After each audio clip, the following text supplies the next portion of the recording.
Apple spent $1 billion buying Intel's modem business.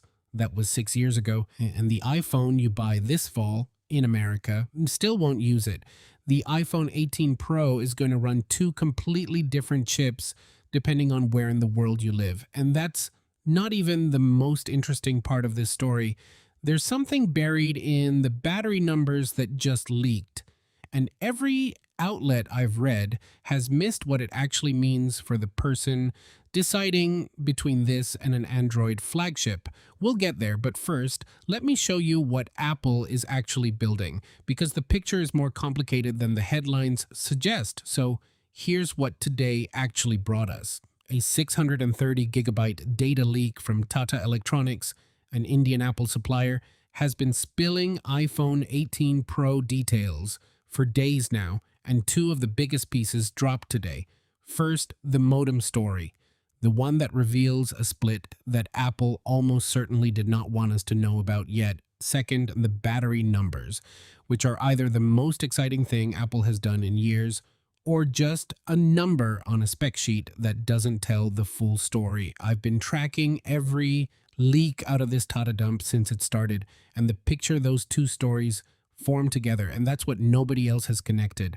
Let's start with the modem situation, because it's genuinely strange. Leaked supply chain documents reveal that Apple will implement a regional dual modem strategy for the iPhone 18 Pro lineup.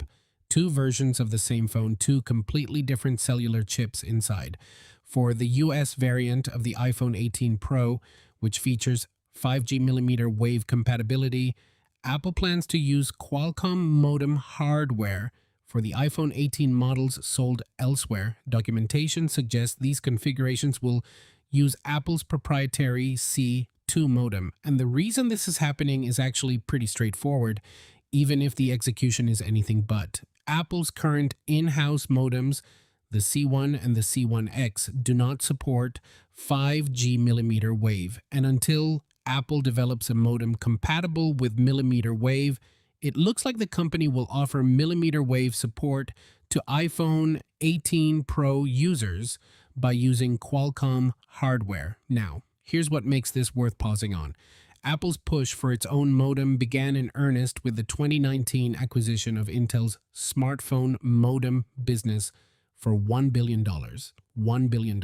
6 years ago. And in the US, their biggest market, arguably their most watched launch, they still need Qualcomm to make the thing work properly. That's not a failure, but it's also not the story Apple wants on the front page, laughs. According to the data analysis, one board number points to an iPhone 18 Pro logic board for the US with a millimeter wave connector and Qualcomm components, while the international iPhone 18 Pro logic board bears a different number and does not have such a connector. So these aren't just different software configurations, these are physically different logic boards, different part numbers, different hardware, same name on the box. Now, here's the part that's actually good news, and it's something almost nobody is talking about.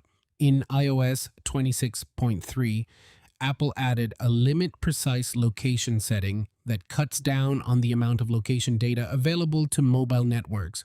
Mobile networks determine your location using information from cellular towers that a device connects to, but with limit-precise location enabled, some of that data is restricted. So instead of seeing your location down to a street address, carriers may only be able to pinpoint the neighborhood you're in.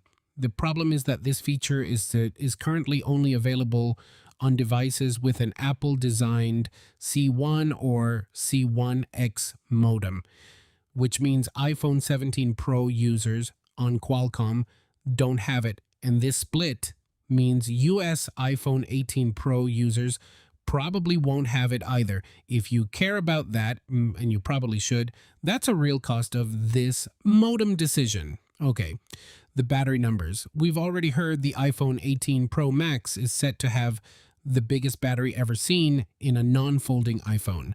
Now a new leak gives us the exact numbers, and there are two of them. The eSIM-only version will have a battery of 5,425 milliamp hours.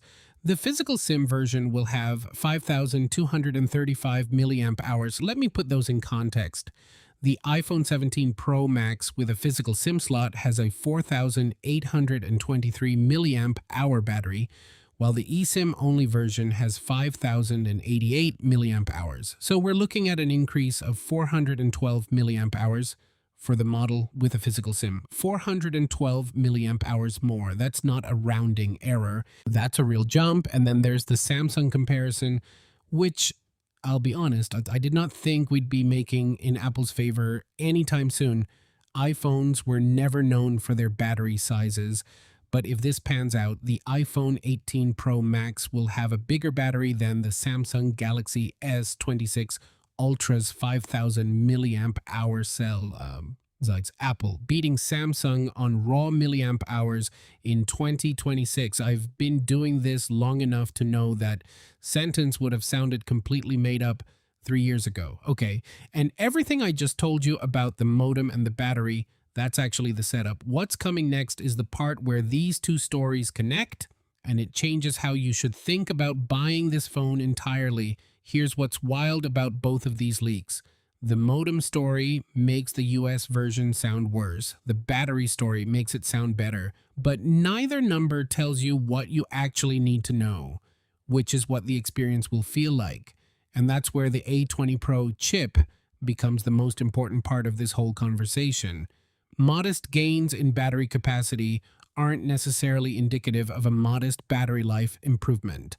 The iPhone 18 Pro models are expected to benefit from the new A20 Pro chip, which will use TSMC's cutting-edge 2 nanometer process and should subsequently be more power efficient. So you have a larger physical cell and a chip that needs less power to run everything. Apple's software efficiency and chip architecture have historically outperformed Android phones with larger cells on actual screen on time.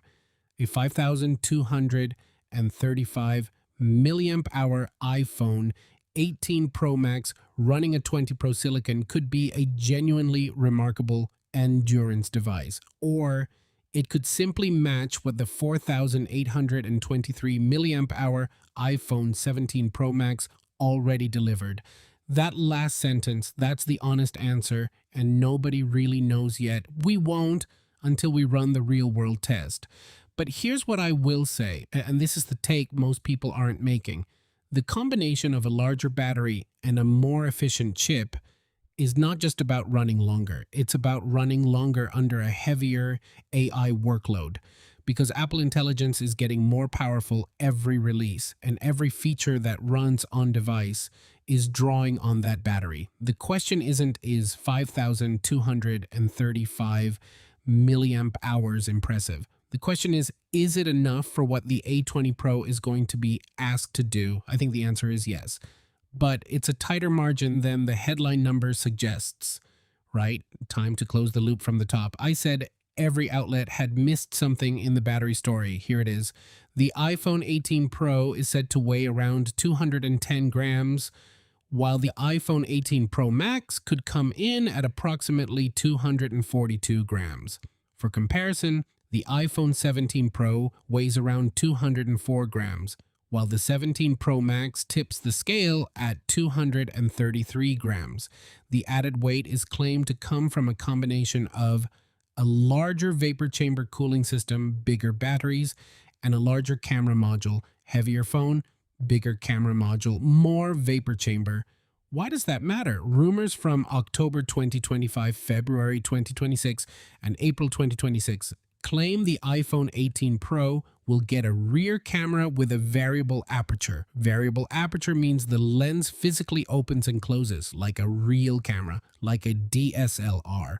If implemented, a variable aperture would reduce the need for computational photography to accomplish bokeh effects, meaning less software faking, more actual optical control.